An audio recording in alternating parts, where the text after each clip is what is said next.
highest impact thing I do in Notion has nothing to do with productivity, task management, or second brains.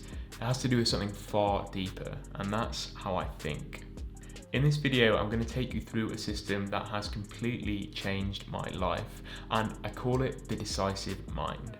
This is a system that has hugely improved my decision-making process, helping me make better decisions, but also reflect on past decisions so that as a decision maker, I can become better every single day.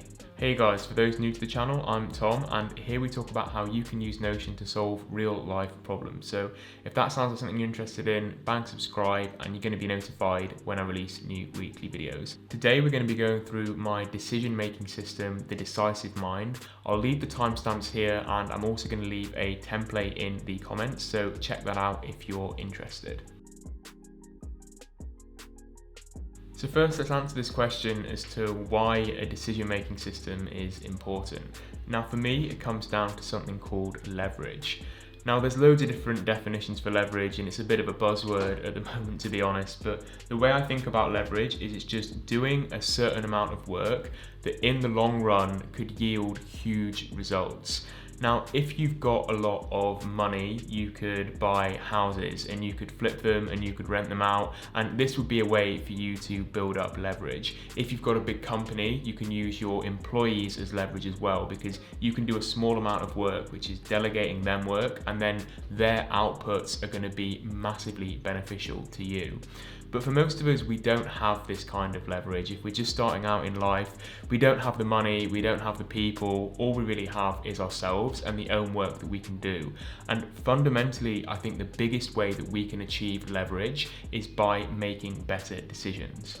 Whether that's deciding on which job to take, or a new business to run, or even which partner we choose to spend the rest of our lives with, if we can make these decisions in the right way over time and consistently become good decision makers, we can get huge leverage. And as the saying goes, give me a lever long enough and I'll move the world. Now, one of the issues is when we make decisions, we use what a guy called Daniel Kahneman, a really interesting psychologist, I'd recommend you checking him out, but he calls it type 1 thinking.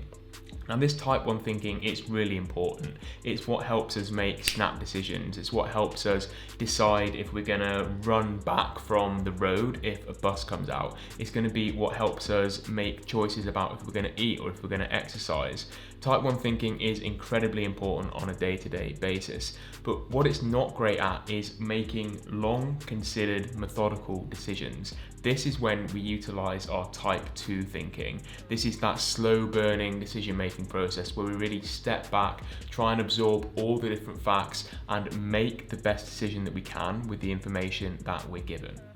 Now, in the world that we live in at the moment, with constant distractions and notifications and seemingly always urgent time pressures, we can so easily slip into only being in this type 1 decision-making process and not have that time to really sort of take a step back and use the type 2. And that's what this system is really great for, getting you into that habit of making type 2 decisions that are ultimately going to be far better thought out and better made decisions than if you'd have just reacted instinctively.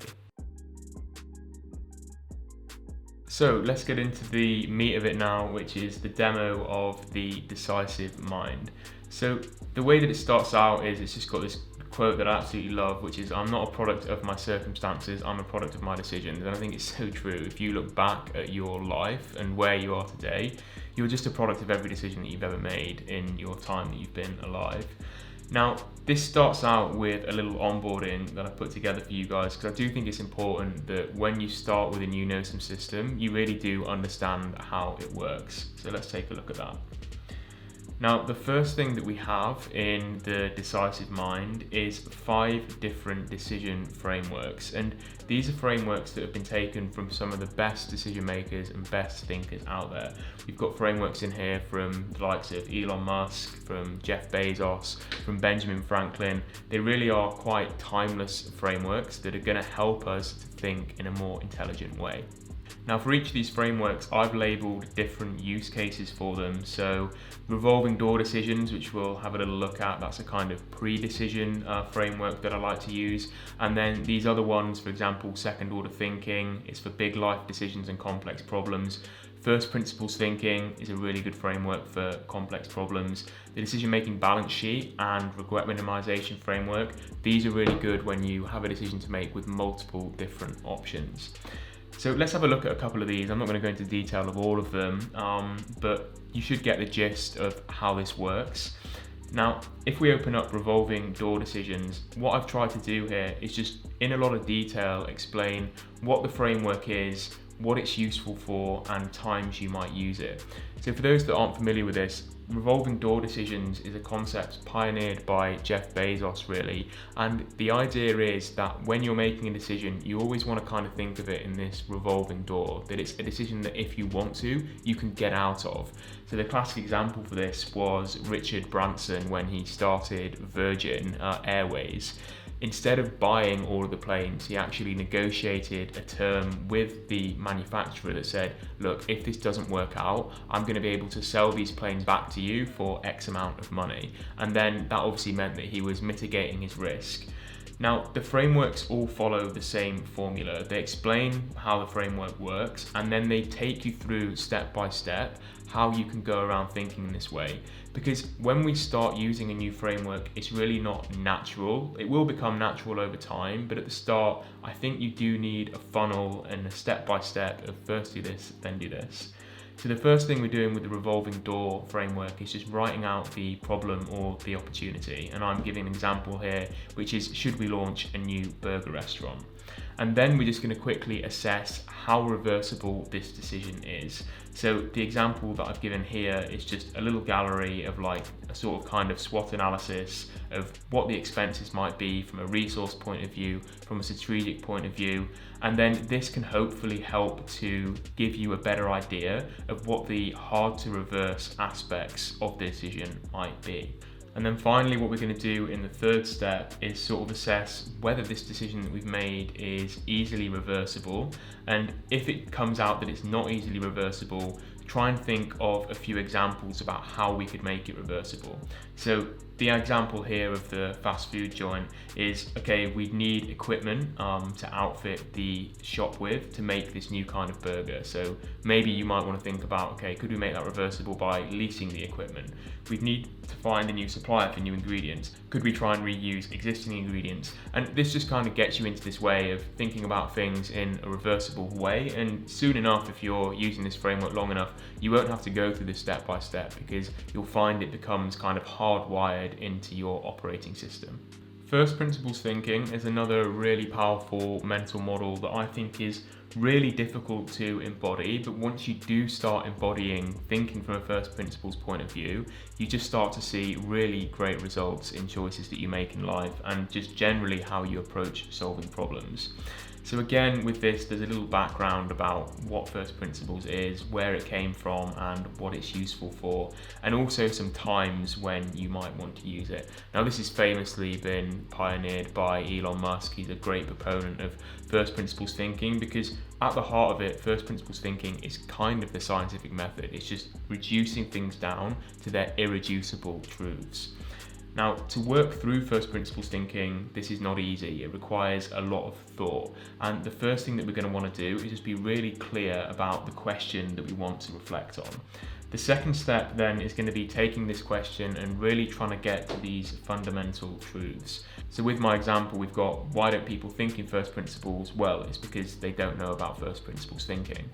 And then you realise that no, this isn't exactly true because there's loads of blog posts out there on it, and even from personal experience, I've known about this framework for a long time, but I don't use it every day. And then I guess we get more into the core of why this is the case. It's because it's easier for people to think via analogy by going through this rigorous process of trying to identify the first principles, which we're going through here. And then I've kind of confirmed this by saying this is definitely true. The brain is always going to take the path of least resistance when it comes to decision making. Now, we could stop here. This could be the fundamental truth, but I do also like to take it a step further and then think about solutions to the problem. So, for example, how could we lower the friction of thinking from first principles? And obviously, this sort of meta example leads to this decision-making framework that I've made, which is if we can put processes in place and systems in place to help people think in certain ways, then we're going to eliminate that friction and we're going to make it easy for people to think in a really methodical way. So there's a couple of examples of some of the decision-making frameworks that we have. I've also done an in-depth video on the decision-making balance sheet and I think the regret minimization framework, so I'll leave that up here. But the next step that we've got after we've sort of familiarized ourselves with the decision-making models is to actually go through this process and make the decision. So how we go around doing that is in the calendar here, we can add an item and let's call this decision on which job to take. And then we've got these different frameworks, and because you're now going to be familiar with them from reading through them, you're going to have an idea as to which one you might want to use, or you might want to use multiple of them.